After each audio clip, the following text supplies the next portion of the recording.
Hailing frequencies open, and welcome to Star Trek Discoverage, the live podcast that boldly goes into excruciating detail about this week's finale of Star Trek Picard. I'm your host, Aaron Coker, aka Caliban, and set your inertial dampeners to full. It's going to be a bumpy ride. Joining me on the show, as usual, is my co-host. She's also the co-host of the Generations Geek podcast, a more or less family-friendly celebration of geekdom. It's Ella Pearson. Ella, welcome back to Discoverage. Thank you. I don't know what to say, so I guess we'll just have to say it. And This is the part of the show where we usually talk about news, but I mean, we don't have time for that. We have to just get right into this. These two episodes, the 9th and 10th episodes of the second season of Star Trek Picard, the episodes Hide and Seek and Farewell. We're here to talk all about them, but first, as always, a warning. We are setting a course for the spoiler zone listeners, and there are a ton of spoilers, so be warned. If you haven't seen the episodes, spoilers are coming.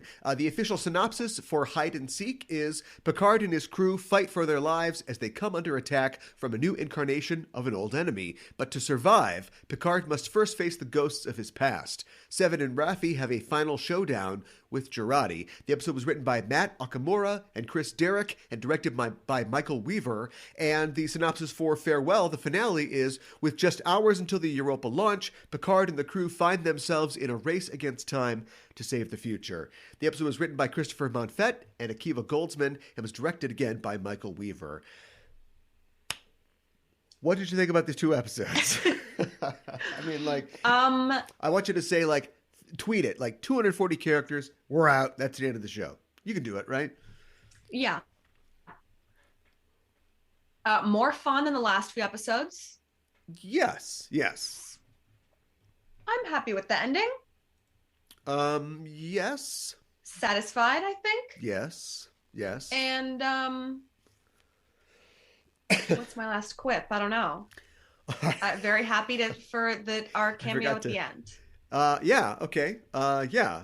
I just keep thinking, as I'm watching these episodes and things are happening, and some of them are, I think, literally out of nowhere, and some of them are payoffs to things that just happened very quickly in an earlier episode, and it's just I'm having these flashbacks, remember when Data had a daughter that was a vampire?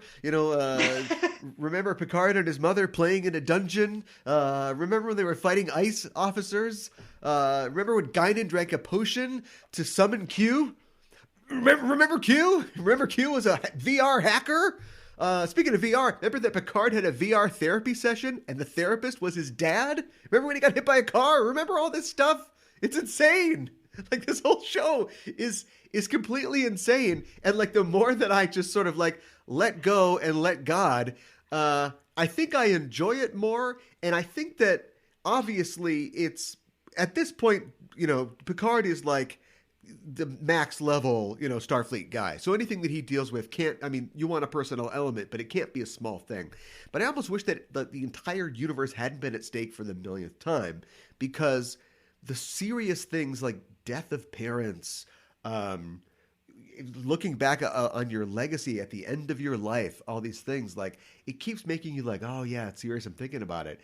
And if you could just kind of get into the craziness of it, when I step back from thinking this is important, this is Star Trek, and just go, I mentioned, I think, Another Life, that series in a previous week.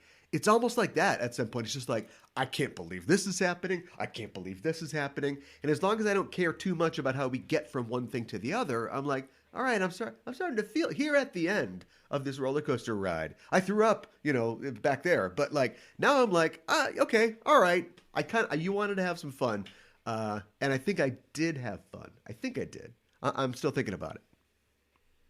I think I had fun too. It was weird today. I watched both the last week's episode and the finale today. Yeah, and I was watching them and I was thinking, I think I'm having more fun than I was before, but not as much fun as I was having at the beginning of the season. Yeah. At the beginning of the season, I was it was a different kind of fun, maybe. This is the greatest. This is fantastic. Yeah. And then they kind of lost me in the middle. I couldn't say why. Yeah. Was it the craziness? We'll never know. Well, it just seems like the karaoke. I'm not sure. Was it? Yeah. Do you remember there was a karaoke song? Remember that? Remember when she sang karaoke? Yeah. Yeah. Remember middle-aged Fox Mulder? Got molested by Vulcans in the 70s. Remember all this stuff? I felt so bad for that guy. How terrified was he when Picard reached out to him like that? He was like, "No, Picard, too. Don't touch him. Don't touch him." He froze. So yeah, I just don't like. And we all, and look, maybe we put obviously we put our expectations on a show, and if they're not met, or if the show's going somewhere else, we feel cheated, and perhaps we feel that unjustly. But like, you guys, went to 2024, and in an hour from now, we'll be talking about how Trek is really steering into some of our modern day problems. But like, when they went to 2024, everybody thought sanctuary districts, past tense. I mean, they fight ice guys, like we thought like, oh, there's going to be some real social commentary. Not really. They kind of back off of that. And it almost makes me wish. Yeah. And almost, well, I mean, I guess that's their episode that they touched on it. But like, I almost wish that they hadn't done that at all. Like, what if the whole thing was just like a rollicking, crazy adventure? Because by the time they get to, and like, screw it. I mean, we're talking about both these episodes. We can't separate them really, right? By the time there were so many things where I was just like, face palming all the way through, and by the time they get to like Jurati, doesn't kill the Borg queen, she sort of talks to her and says like, what if we make a new Borg? I'm like, a reformed Borg? That is like a fantastic idea. And it takes the idea of like, oh my god, the Borg are back again. Like, they're just not as a antagonist interesting anymore. So what if, like, I'd watch an entire show about that. They kind of like tease that a little in the first season of Picard, but we don't really know what's up with the Borg. But it's just crammed in at the end, and it's like, that's a good ending, but like, that could have been a whole thing. There's so many things in this that could have been something else, and I wish that they had just like, guys, calm down, stop doing rails, pick 2 or 3 things that the entire show will be about, instead of like every single one of all these. And remember when there was a Gary 7 that was a Romulan? Remember that? It's like, ah. Whew. Don't you think that's kind of how the other series of Star Trek have been, though? Like, when you have like a one-off episode, well, a little bit though, because you have like, Star Trek is a little crazy. Discovery has gotten that way, and because they're stacking like, our ship is alive on top of there's a new race on top of Michael's boyfriend is a bad guy. Like they're kind of, but it still sort of follows the same thread. And let's face it, a lot of the episodes are like, here's an update for the audience. I still feel bad about this. Oh, you don't have to feel that bad about it. Like, a lot of the scenes are just sort of like maintaining the status quo of the plot. But this is just like, remember when Jurati was eating car batteries? And like, it's just like every single second is something different. And I guess if you had just told me, like, when I sat down, it's like, oh, sure, you better hold on to your shit for this like season. Hold on to your butts. Maybe I would have been like, all right, well, let's, surprise me. But it would have put in context more, because now it makes sense that there's just one episode where they're just in like Nazi future, and it sort of sets a stake for where we're going to end up. But we'll never see the Nazis again. That's not coming Nazis, back. Why'd they have to have such good tailors now? Every time somebody has a nicely tailored outfit, blame Hugo Boss. It's all Hugo Boss's fault. And we should. Yeah. Anyways, this is a Star Trek podcast. So a lot of chickens are coming home to roost. A lot of, I feel like clearly there's that huge hook at the end of the season where it's like, all right, I'm back. We're on your side, and well, it seems like a season 3 thing we could do, right? Like the big butthole in space. Guy? Yeah, right. But like, let's talk about, I guess, some of the that happen in this. So we kind of get Elnor back, kind of. That's the first thing I wanted to talk about, because I feel really bad for Evanagoria. And why'd he get cut out of this season? I'm sure was he doing something else? This is like a great audition for a CW show for him. I think that he could like headline. He could be a DC, kicker, puncher guy. Of course he could. Yeah, he'd be great at that. But it's cool to see him come back and kind of... I was glad that he was actually back at the end, because I was like, if all we get is that hologram, I'm going to freak out. That'd be sad, yeah. I was like, I'm going to lose my mind publicly on the podcast. But it's okay. I do wish that we had had more of him this season, though. I find his character is so compelling and sweet, you know. And our other characters are a little, you know, love them, but they're flawed. Yeah, and there's also and his flaws are, you know, funnier. Yeah, with respect, they're funnier, and they're more unique too. Like Yes. there's a kind of thing now with shows like this where you kind of everybody's just sort of like, oh, whatever, you know, and you just kind of write people in a similar voice, and so all of our characters are kind of hard bitten and crabby, and he's the guy that's not that way. And he's like dee dee dee dee dee. Yeah, he's our magic space fairy. I love that guy. There's a bunch of things that if we were the type of show that was gonna complain about canon and continuity, we could be here all night. But I don't want to do that because I don't feel like the show cares. So why should I care? But I will say, I don't care. Right, but like if they don't care, then they should own not caring. Because I feel at the end of this, the whole point is that it's a bootstrap paradox, right? Even Jurati in the beginning and Q, how many people are basically wanting them to go back? They think they're interfering, but they're not. They're making sure that everything happens, and then they come back. And so all that talk about like, oh, Guinan wouldn't know him because this is an alternate, you know, version of that. See, he never would have gone back there in the first place. And like at the end, it's like, well, Picard, I didn't tell you because blah, blah. So, okay, so that was bullshit. Like, why lie about that? You know what I mean? Or were you tracking that at all? Where's the lie? Well, the lie was that when she doesn't recognize him because they met in Mark Twain times, the internet twisted itself into a pretzel trying to explain or not explain why she never would have known him. But it becomes clear at this point that she would have known him because Picard even says, those are the bullet holes that were in the walls of the pictures I saw when they were remodeling my parents' house or my family's house in the 21st century. We're not in an alternate timeline. This is the timeline. If we just sat here, you know, our bodies would be there at 400 years, you know, and then Q returns them to their time. There isn't an alternate timeline at this point because there's been no branch.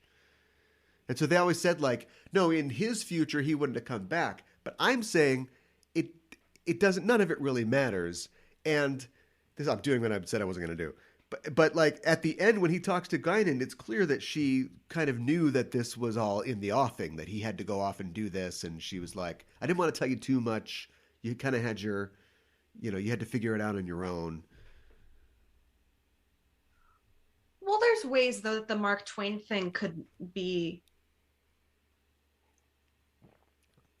you know, insert Doctor Who joke here, right? Because like Guinan... does Guinan, like, could she have been in the Mark Twain times? Remember when Guinan threw up because she got sick from time? That's what I felt like when I had food poisoning. Yeah, that's what it was. Yeah, time poisoning. Oh, they didn't say time poisoning. That would have been perfect. I had a bad time. So anyway, whatever. It doesn't matter. God. I feel like this is like I feel like we've swapped energies. Like I'm kind of like, yeah, and you're like, oh my god, what? I'm getting really sweaty. I'm just thinking about this. I'm enjoying it. I want to talk about the Borg again. What Jurati describes, and it's funny because one of the big criticisms. So I don't know if you know, but I'm a leftist. And I also like Star Trek. And that's a tough road to walk these days. And the Borg are everybody's villain to the conservatives, you know. But is it a tough road to walk? To the well, yes, it is. To conservatives, the left are the Borg because they are, I don't know, they can make their own argument. And to the left, the right or capitalism is the Borg. And I like the idea that... You should put that on a t-shirt. Well, we'll clean it up a little bit. But I like the idea that Jurati is proposing a literal collective. Like she is proposing a society in which the good benefits the individual and the resources are distributed according to the needs of the individual, which... Culty? Maybe. Cool. Definitely. Yeah, I thought it was really cool. After all that murder talk from the 24 chick, she flipped pretty easy. But I don't know, maybe in her mind it was like, Oh yeah, actually that's pretty good. Okay, all right, I'm in. But also at that point she was like half Girardi, right? Because Girardi was like maybe in Girardi there. had already And so I think that over. I think a lot of it was her. Okay, so there's some crazy revelations, and it's just more fun to talk about those. So as we wrap up the plot, how were you satisfied or not in how the plot wrapped up? I was, even though we had, and as I learned, others had called that Agnes was going to be the Borg Queen with the mask on. Oh yeah.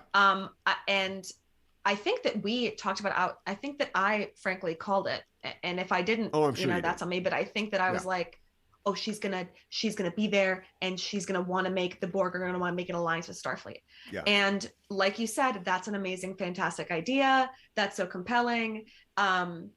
It completely changes. It's not just like every time we see the Borg and it's like, oh no, it's the Borg. Everyone be afraid. There's a cube in space. Right now, it can be something a lot more interesting. There's a spider in space. Yeah. Yeah. And so I thought that was nice. I was happy that they did bring Elnor back in the end, even though I did miss him.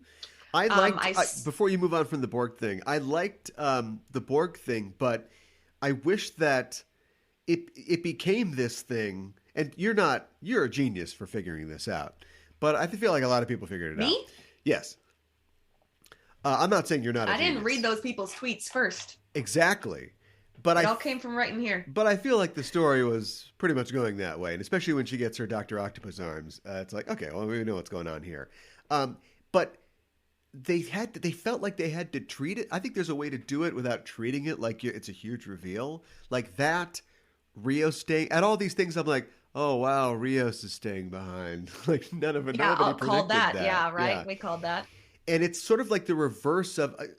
J.J. Abrams' DNA is all through New Star Trek, but it's sort of the reverse of his thing where J.J. Abrams will introduce something totally vague, and then it'll be revealed at the end whether or not it's important or whether or not you figured it out.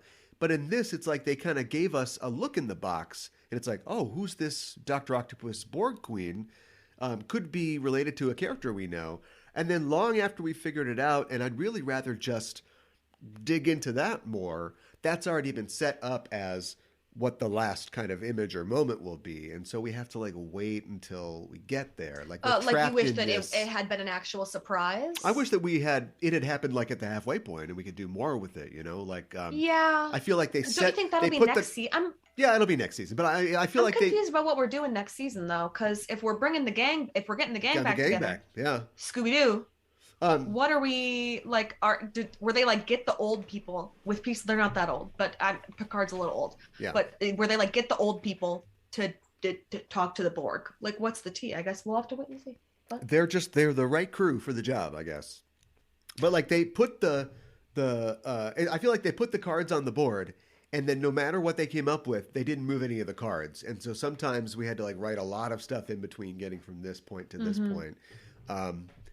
And from what I heard, I heard around that like they did a lot of rewriting on the season, and it was kind of tough keeping the story together because of different shooting times and pandemic and stuff. If that's true, I'm surprised it makes as much sense as it actually does. Like it hangs together mostly. I just think there are so many hats precariously balanced on top of each other, and like Renee Picard, interesting idea. Probably could have completely eliminated her. I guess I'm starting to see what you're saying about there being too many, they're juggling too many balls in the air. Like the last episode is like the Return of the King. Like we just keep ending it, and then they get back to the future, and you're like, well, let's not reference Return of the King when we're dissing the episode or disparage it. Yeah, exactly. But like we get back to the future, and you're like, oh, good, they're all back, even to the point where Rios isn't back, but Elnor is, because Q can just do whatever he wants. And he's a god.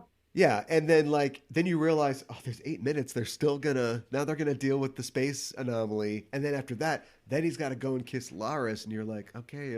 Smooch. Yeah. So I don't know. Maybe will she be in the third season? Do you think? They just come back. She died. That's a very good question. I feel, but doesn't she? Oh my god! Like her ex-husband, she died. Stop! Doesn't she run like the vineyard? Yeah, I guess he needs her, right? So probably she'll stay there to like manage the business. I it made me kind of happy that because I felt like that was some character development, he went back and he was like, yeah, we had that awkward moment before, not anymore.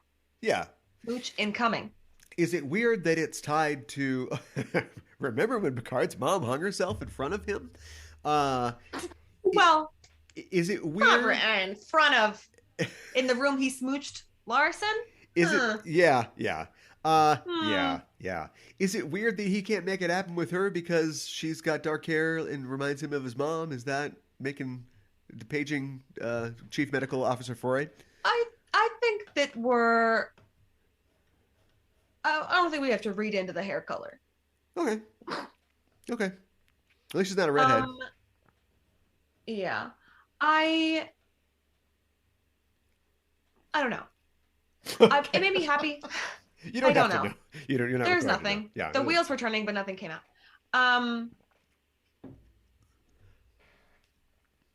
My last weekend, I was visiting my family up north, and my dad was like, Star Trek author and editor Scott Pearson, was like, what's up with he was like, what's up with Picard's mom being, not getting any treatment for her, problems. Yeah. In the future, and does that mean that in the future? And I was just, and I told him the truth, which is, how women are. Wife, crazy wife. It would be crazy. Crazy mom. Yeah. But it's like, I don't know what it's like. It's a little weird. A little weird. I know how you feel. I've been thinking about this a lot too, because it's difficult, period, to tell stories about mental illness.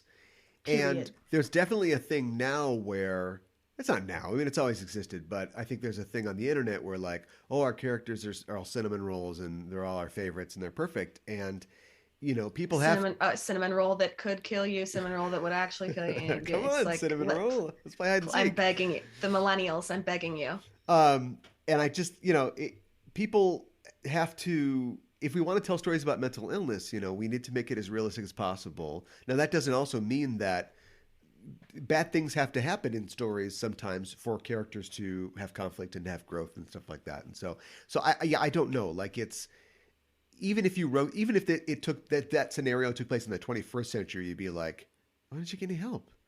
And people don't. There are people who do not get help and bad things happen. And I assume that would also happen in the 24th century. But and I don't think that this is the right way to go. But when Gene Roddenberry invented a laser beam that can make you sane or whatever in the 23rd century, I think good sci-fi writing is interfacing with your speculative fiction world while still trying to tell these things. Maybe she's allergic to the meds that they'd give her, or maybe she just flat out refuses and a doctor's like, she's, she can't make her take it. So I don't know. Well, yeah, that's what I was going to say. But I don't think they thought about it. I don't think they thought that much. Yeah, and that's where I thought you were going. I thought you were going to be like, well, it's like you can't be like, I'm going to shoot you with the laser. I'm going to make everyone neurotypical. It's like that would suck in the future. Oh, absolutely, and yeah. It would also suck if, and the cat's starting to yell. I don't know if you can hear. No, I can't. Just wait. It would also suck if they were like, oh, you have to take the pills. And then you get that whole thing of like, oh, you're a danger to yourself in theory, but why is the solution the dad locking her in the room? Yeah. But I don't think it really, again, I think you're right that they didn't think about it that much, and they didn't have to. Because, they didn't have to, but bad things happen. Yeah. Bad things happen. That's true. And you're in the France countryside. Did they what? Like, we don't know what's going on. Bad things happen in the France countryside. Maybe he was gonna take her to the hospital in the morning. Yeah. We don't know. Yeah, two things. One, you're right. They don't have to write it good or correctly, but there are a lot of fans, myself included, that look to shows like Star Trek to show us, the right way to think about these problems. And so that's a problem. And number two, she was never a character. It didn't matter, because the whole thing is about Picard forgiving himself, which is something that was very poignant in that last episode, but was not suggested, I didn't think, very successfully. We didn't know that this is what he was dealing with. And again, it's that mystery thing where it's like, oh, this is some kind of problem. We don't know. Contrast with, is this a spoiler? We'll talk about it later. Contrast with the central conflict in the mind of Captain Pike, which is his impending future and how he's going to live his life, now that he knows his future. Their show tackles that immediately, and we will talk about that at around 9 p.m. later. That kind of disappointed me. But like I said, I thought that, it's cool. It's cool. Him putting the key in and then Q being like, I didn't have to put the key back. And Picard's like, well, it doesn't matter. Like, I can face it now. Like, that's the way things are going to have to be. He accepts his trauma. Yeah. Or, I mean, is he accepting his trauma, or is he like, there's nothing I can do to change it, and or again, the butterflies, if I did change it. It can be. And I was going to say, when you first started talking, I was going to be like, years ago. Say years ago. No, at the beginning of your statement, I was going to say, like, like you said, Star Trek is meaningful and they tell these meaningful stories, and it would have been really nice to have a more meaningful ending, whatever. But that wasn't the story, right? Like you said, the story was about Picard. Well, it wasn't about his mom. So you could write. I mean, well, yeah. That's what it's happens. like you could write a Star Trek, a series or episode. Yeah. I'm trying to give the show a compliment, believe it or not. Like, that's what happens, but it's not what it's about. That's what he literally does. But the reason that he does it is emotional, and I think that's like, all right, before a chick was eating car batteries, and now we've got this. So good work, show. You know what? I thought of one thing that actually about the ending that I didn't feel was satisfying. Yeah. Did you feel anything when Q died? Did you have any? Did you feel anything? Was he the shooting star at the end? Like, who died? How did he die? He just kind of went away. I don't know, and I kind of am like, isn't that just like a Loki thing though, where he could be not dead at any point? Like, he comes back and it's young, LaJohn Delancey again. He's like, gotcha, Mon Capitan. He comes back with a fresh new haircut, new TV series. He's got a swoop, yeah.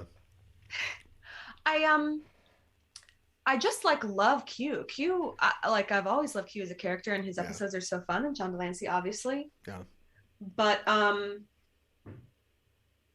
mean, maybe you think he was just messing with Picard that he was dead. That'd be really funny. Yeah. Probably not. I don't think we'll see him again. Well, we learned. Yeah, I don't think we will either. There's this is something else I wanted to ask you. There is, or there seems to be an obsession with. The actor's old, probably not going to do it again. So let's make sure they can never give him back. Yeah.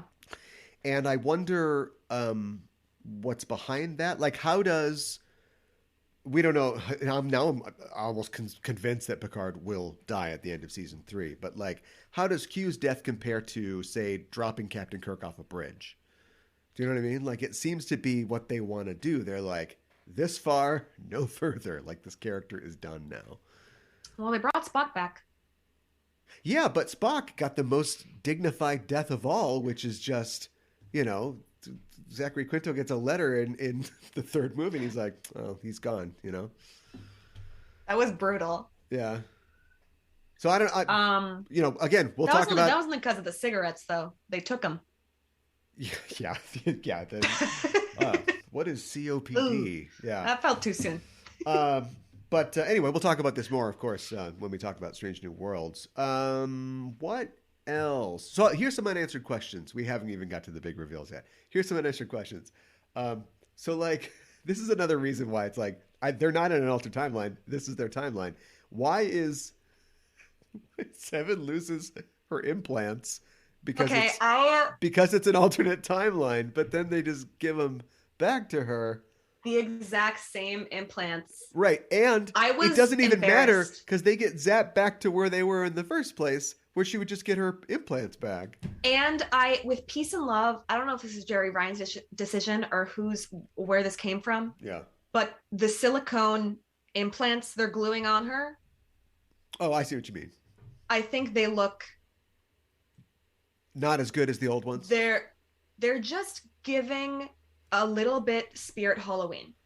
And I am sorry to the costume department, but I just am like, I could get some eyelash glue and go to the store and slap that on myself, and it would look the exact same as it does on screen. I am so sorry. And so between that and then the exact same, it's like I saved her, but some sacrifices had to be made. I'm like, what? So was whatever organs the implants were attached to before. Yeah. Are those? Yeah. Were those in trouble? It doesn't. And so here's why this is a failure on the opposite side of the spectrum as the key thing, because it doesn't mean anything. She lost them, and her storyline was that she has to be tempted, right? Like, she enjoys not having them and being a normal person. She's knocking shots back, and like, but there's no choice that she makes where she has to reaccept them. She gets them back, and they hang around in the past for about 20 minutes before she just goes back to the future and becomes a captain anyway. So they don't mean anything. They don't represent anything. Do you think that we're supposed to take away that she's gained some sort of confidence? Like, that gets totally lost in the second half of the season. Well, I totally agree with you. But like, I think that is maybe what we're supposed to see her story as. Remember when Raffi and Seven stabbed the guy in the face? Yes, we finally get a kiss from them, which was great. I don't want to keep saying this every episode, but I can say pretty confidently that I think that I would have more on-screen chemistry with Jerry Ryan than, I don't remember the name of the woman who plays Raffi. Michelle Hurd. Okay, I'll do it again. I can say with I can say with a good amount of confidence we are live. That I would have more. You know what? I'll just roll say it back. I would have more on-screen chemistry with Jerry Ryan than Michelle Hurd. And I'm sorry to Michelle Hurd or Jerry, which I don't know where the rift is, but like, I thought they're okay. Their dialogue is not great. Like, they don't feel like people who know each other really well, and they don't. You know, I didn't really like that. I just keep forgetting that they're supposed to be dating. They're supposed to have been dating for a while. Yeah. And you know how, like, boy, that doesn't say much for the writers. You know, like, when you date somebody for a while, and then you just hate each other and you just tear at each other every time you see each other. You're just picking on each other. And here's a question: so has Queen? But here's the thing: is that lesbians don't do that. That's something that straight people do. Well, all right. I wouldn't paint everybody with the same brush, but okay. I'll accept that a little bit. So has Queen Jurati been out there the whole time? Has there been like a subspecies of Borg that we didn't know about this whole time? Because if they're the good Borg, where were they when all the... yeah, all right. But you're right. Yeah. I think that they... Or did she... Is there like a council of Borg queens? Was she like the Borg queen that they, everybody's like, yeah, whatever, Baldy. And then once Janeway, killed the other Borg king, which Endgame, that's a whole temporal mess too. Don't want to talk about that. But because it's just like, oh, we're going to take this ship and go off. It's like, okay, 400 years ago, you had alternate universe, 25th century technology. Where have these guys been the entire time? Like, they could be ruling the entire galaxy, the entire universe by now. But you have to... Maybe they just went to a planet and just fought in their head for 400 years, like Raffi and Seven. They just played chess in there? No, you do it. Rock'em Sock'em Robots? Yes. All right. Let's stop messing around. Let's get to the real deal, which is... Wesley Crusher has returned from traveling the universe. Wasn't that weird? I was like, I didn't even Google anything. I was just like, I need to speak to Aaron. When was the last time we saw everything gets spoiled. I do my best. The day of... Did you see a spoiler? I see spoilers for everything, but only because like people like you and I were so plugged in that when I can't say anything because we haven't talked about Stranger Worlds yet, but when I see Redacted, I immediately even my work Twitter realize that Redacted is Redacted, and we'll talk about maybe something else on the next show. But I saw nothing. All I saw was people talking about like, it's too bad that Will Wheaton's not in the third season, and he won't be. But like, he sat on this the entire time. He did a good job. I mean, why would he screw it up? But so anyway, yeah, Wesley's back. What really? What's funny is I saw him at Star Trek Chicago. Like, he was at our booth. I didn't know he was there. Yeah, he was there. And him and Anne were both at our booth, and I walked up and I was like, that lady has really great hair. And then I was like, I know that hair. And then I was like, that's Anne Wheaton. But Will was at our booth, and my first reaction when he was on screen was, that son of a bitch knew. He knew when I was standing within 2 yards of Will Wheaton. He knew. See, that's one of those things. If I had known that he was there, I would have known something was up. Not that he'd be a traveler or whatever, but he was there. When was the last time that we saw Wesley Crusher on screen in Next Gen? Like, what was he doing? Was he going to Starfleet Academy? No, if you count the movies, he was at the Troy Riker wedding, but otherwise, it was it was the Native American one. You know, the one where they're. Ooh. Yeah. So. He takes off. All right. Well. But this series makes a really big leap, which is, and maybe this is in your dad would know. Maybe this is in Extended Universe, but like apparently the Travelers are the bosses of the Controllers. Gary Seven works for the Travelers. Is that what I'm supposed to get out of this? Because at the end, and he seems real broken up that Talon's dead, because he's just like, time to recruit, and then he finds Corey, and he's like, hey, I want to be a Traveler? Come check it out. Now, is Corey, is she special? Does she see time and space and thought are one? It makes me think that Eric Menyuk's Traveler was a really bad Traveler. Because they're not supposed to interfere. But he's like doing stuff on the ship, and yeah. So anyway, oh my God, he's like the Will Ferrell of Travelers. I was like, whoops. I was surprised for sure, but I was in the middle of my refractory period from all these other surprises, so I just sort of, it was like, oh, Wesley Crusher. Okay, all right, let's do it. I wasn't. I felt so much. I don't know, anger. What's the right word? Not anger. Anger. Just because he was within proximity of me at the convention. I was like, he knew. You felt betrayed. And that was the first time I ever laid eyes on Will Wheaton in person in my life, and so I was just like, that he knew. He knew. And I was standing there, frankly, feeling starstruck. Yeah. Anyways. But if I can defend myself, there was a lot happening at that. There was, frankly, a lot of people, a lot of Star Trek people at the booth. In that, like, I had also just met Mike McMahon right before that, and so I was feeling a lot. Yeah, yeah. There's that thing that scientists must have a name for it, where you see somebody, in 2 dimensions on a screen your whole life. And then you see him in 3 dimensions, and like that. I kind of love it. That happens like all when you over go the to place. a panel and you see like an actor walk out for the first time, and you're like, and it's so weird to see them. Yeah, I think it's because they're fake, But like, it's like you have a parasocial relationship. I mean, the relationship is still parasocial. Oh yeah, yeah. But like, it's something about clocking them with your eyes. Yep. Anyways, thanks for stopping by the booth. Obviously, they listen. Yeah, of course. So thank you. Yes. The chaser to that. Do you think Anne Wheaton? How does her hair look that good all the time? I don't know. You think she gets blowouts? Genetics. Yeah. Genetics. Where can I get some of those? My hair's a mess. Let's talk about what's next. I think I'm out of notes. Do you have any? I mean, how could we be done? We could talk about this all night, but obviously we can't talk about it all night.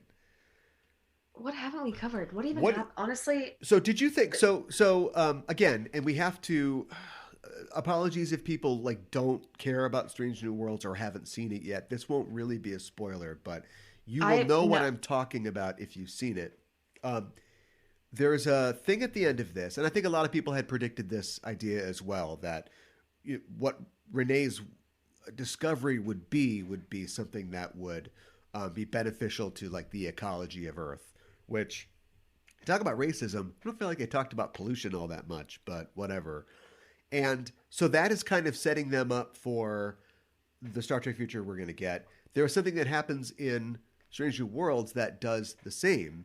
And for me, an old comic head who, knows that continuity is always fluid and always needs to be maintained like a garden, I see that this is like them preparing to sort of rewrite the Trek's history of the 21st century to keep a pace with the fact that we should be knee deep in Khan soldiers, or we should be taking drugs in World War III or something like that right now. Our timeline is always kind of shifting forward.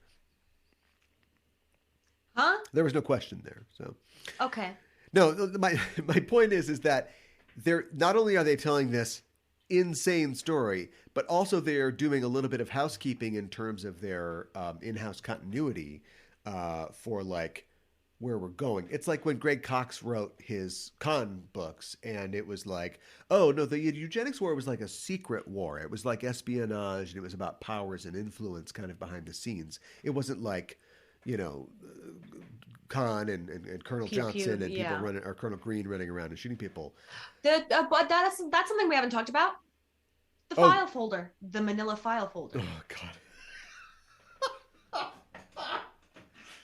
Yeah, that what that reminded me of? That's like, okay, so maybe it's time to stop giving compliments to the show.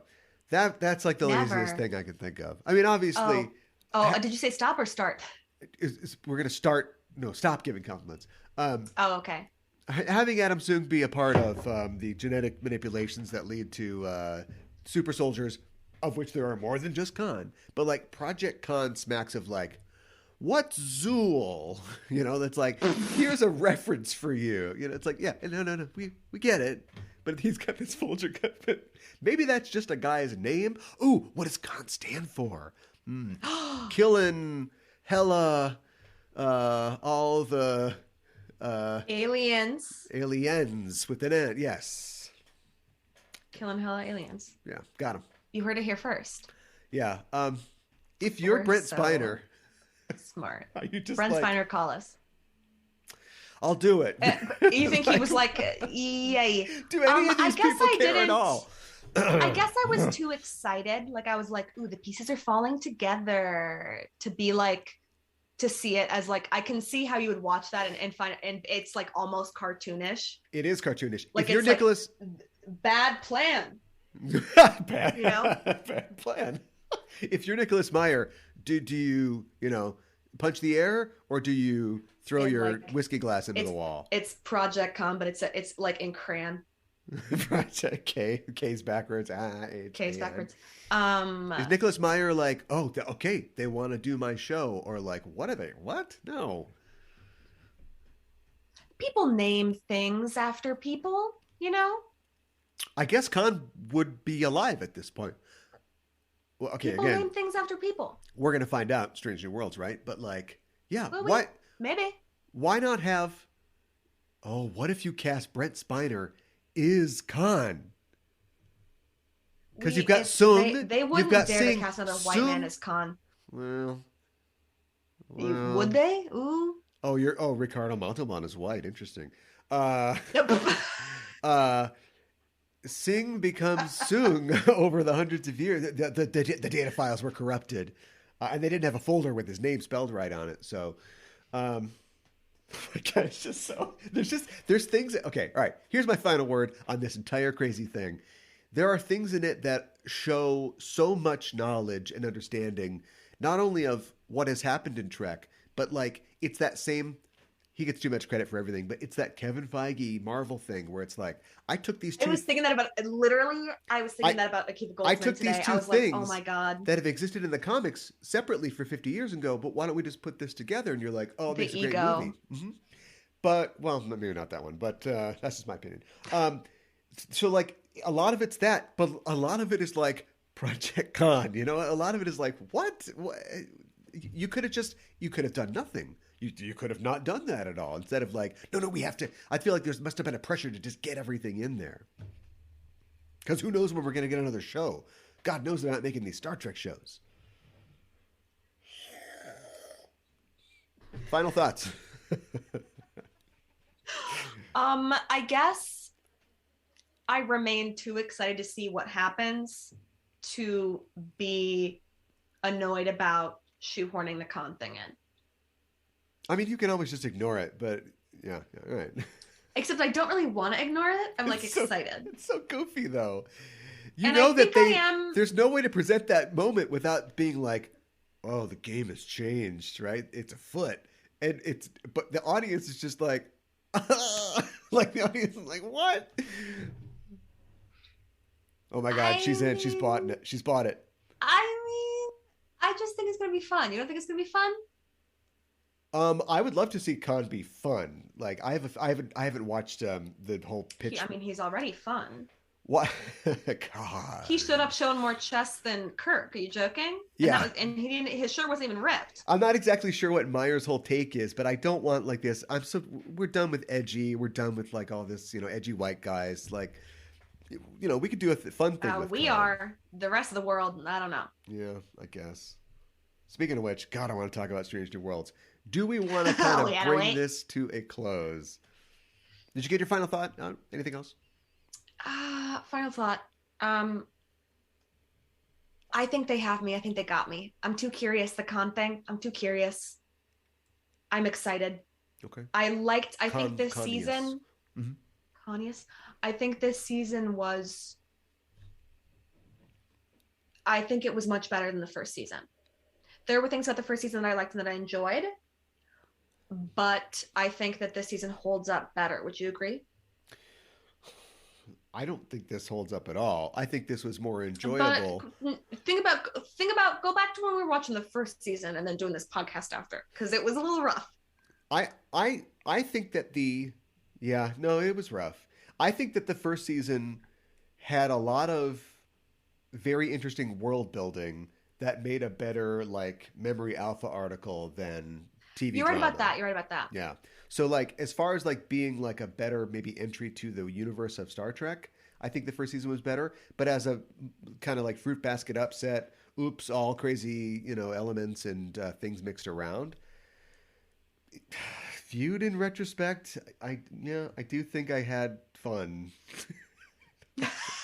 I'm going to completely forget. You're like, I guess my eyes are bleeding. Everyone, we did it. The second season of Picard, you said it. I will forget everything that happened tomorrow, but I think I did have fun. Yeah. You think you had fun? Okay, so that's got to be a win. That's got to be a win. Yeah. Okay.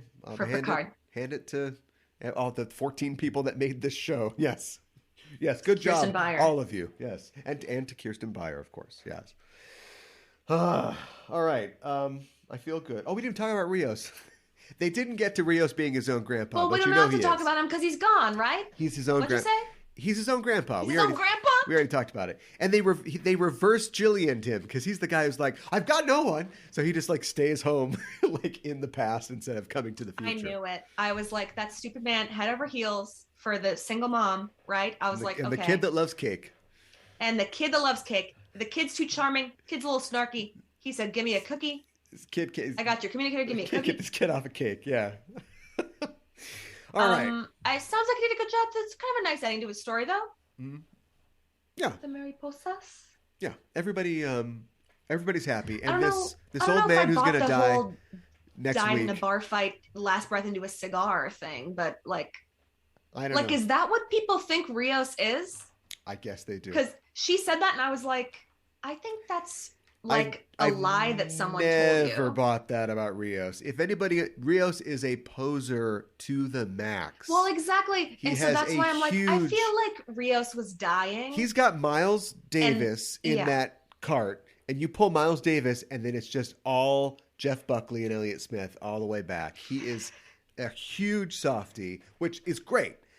But yeah, dying in a bar fight. But they just didn't want to say that he died of lung cancer. Dying in a bar fight, last breath into a cigarette. Like, I feel like that's just a tall tale.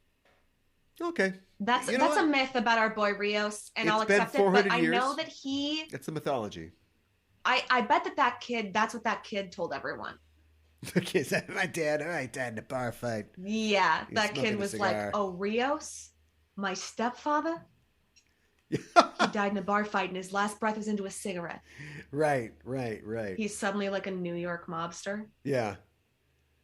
Give me another hit off of that Ready Whip can. He's talking to his little kid friends. Well, he's older now. Oh, right. Yeah. Okay. All right. Yeah. So Cardi B whipped cream, please. Yes. Right. That designer whipped cream can. Only the finest whippets for this brain. Well, that's it for this season of Picard. Thanks for joining us, listeners. If you like what you hear, you can find us on Facebook and Twitter at EISTPod for updates and to get notified when new episodes of both Enterprising Individuals and this show, Discoverage, are released.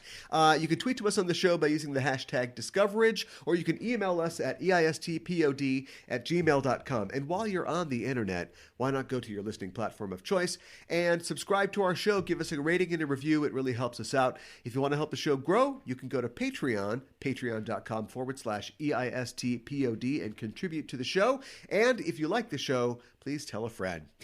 Well, we don't know yet when Picard will return, but he will, and we will be back then too. But we will return in just a little bit. Right after this, we're going to talk about the premiere of Strange New Worlds. I'd say we're going to do it at 9, but we'll probably just take a little pee break and come right back. That's what I was going to say. I was going to say pee break, back. So in a couple minutes, we'll be back. If you've seen the new Star Trek series and you want us to hear us talk about it, excuse me, stick around.